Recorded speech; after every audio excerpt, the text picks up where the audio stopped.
and this is my version of how to bake a pie. Pulitzer Prize-winning author David Mamet said, "We must have a pie. Stress cannot exist in the presence of a pie." This is one of my favorite reasons why I love making pies, because it feels like you're getting a warm hug. One of the reasons I also wanted to do this presentation was because the holidays are quickly approaching, and that means the perfect season for pies. Fruits are fresh, and what better reason to bring a pie than for the holidays? The many different choices and variations in pie making makes it easy and approachable for anyone to enjoy. There are three main ingredients when choosing a pie or baking a pie. The first is the crust, the second is the filling, and the third is the design. The first is the crust, and that's whether or not you want to have a homemade crust or a pre-made store-bought crust. Either way, both of those versions of pies are made as shortbread, which is with flour, sugar, and butter. For the purpose of this presentation, I've done a store-bought pie, which is from Pillsbury.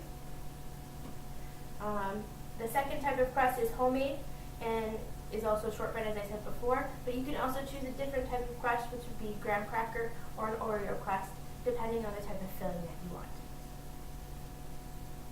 Author Janet Arthur, author of Pie, A Global History, said, "The first law of pies is no pastry, no pie.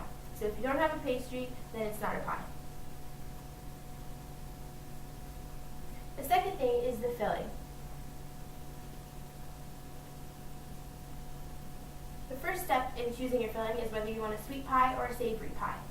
The pie that I've made today is an apple cranberry walnut pie, and it's more of a dessert pie.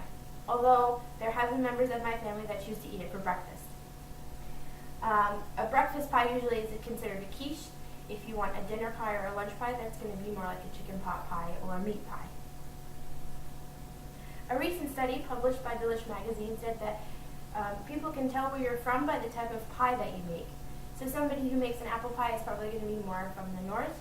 Somebody who makes a pumpkin pie is going to be more from the middle region between the north and the south, maybe from Virginia. People who make peach pies or pecan pies are generally going to be more from the south.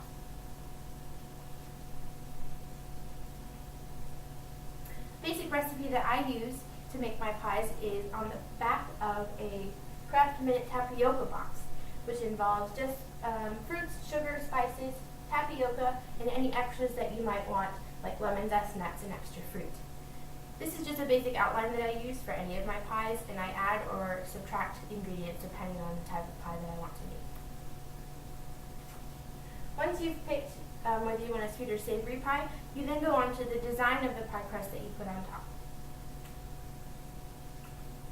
You can choose topless or no top pie, which is more like a pumpkin pie, as it is a custardy base, so you don't really need a top.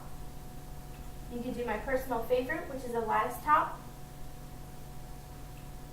Or you could do a plain top, which just has slits in it so that it can vent and help cook the pie filling.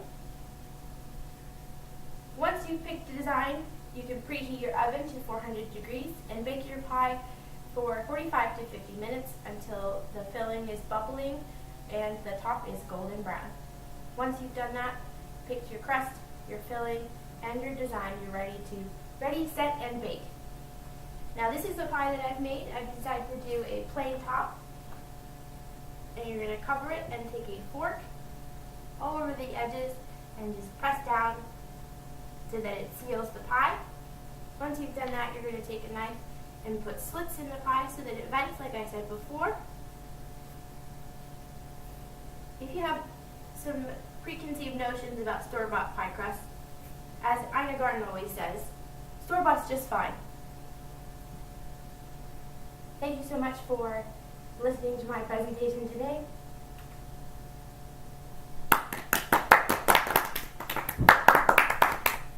You're going to pie. Pre-cooked pie. Oh. This is the pie that I have made for us to enjoy.